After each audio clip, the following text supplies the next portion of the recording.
So I'm Christina Chi, and I work at a company called Domeyard LP.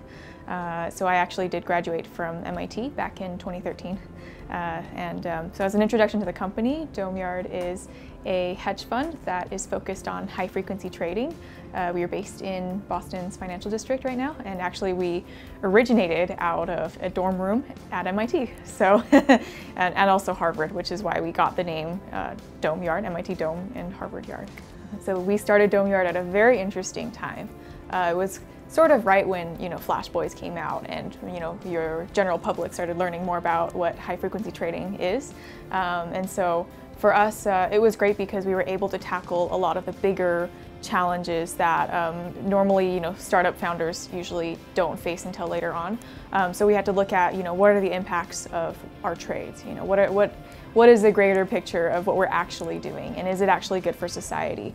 So we had to really delve deep into those types of questions and figure out, because HFT is actually a pretty broad realm. There's different types of trading you can do that are high frequency, and it's not necessarily some people call it front running, but they're different things.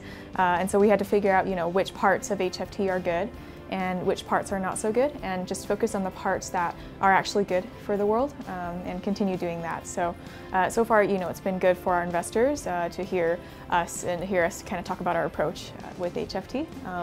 So they usually don't associate us with the traditional players in the realm today, which is good. And also the other factor was that high-frequency trading is actually still a pretty new field today. So I mean, the term, I believe, was coined around 2007, so it's still pretty new and it's in its infant stages. And so it's up to startups and smaller firms like us to kind of try and define the future of HFT and what it means to be a quantitative trader. These days, finance is becoming more intertwined with technology, and so in most industries, when you hear there's the slogan "faster is better" in most industries, like with your cell phones and stuff like that. To be even a millisecond or a microsecond faster makes a huge difference with Google searches or other things like that. And so that's kind of the approach that we take.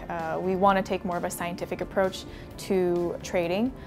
So it's not as much based on rumors or gossip or things like that, or researching one specific company, but rather it's about using mathematical models, very deterministic algorithms to make our trades, so that basically we're eliminating any amount of luck. So you can't make 20,000 lucky trades in a day, so there has to be a little bit of skill in doing that many trades every single day.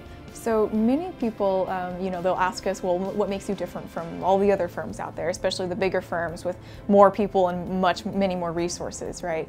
And so for us, the reason why we're able to get this far today, starting from a dorm room and then going from basically 0 to 8 digits in value within a year, was because we were able to focus on a part of the financial industry in which we would be one of the best in the world.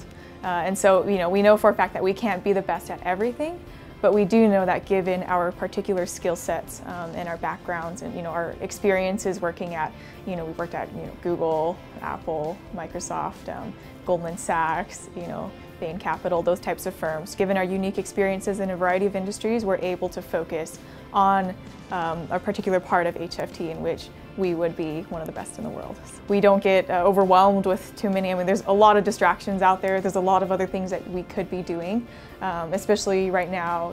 There's a lot of great markets out there that we could be trading in. For instance, everyone says, oh, you should be trading in China, for instance, because it's super volatile right now, and the markets are kind of in a strange type of recession. And so, but for us, we try our best to focus on what we are currently doing now, so that we're able to be one of the best players. And then after that, we can start expanding our realm of influence, I guess.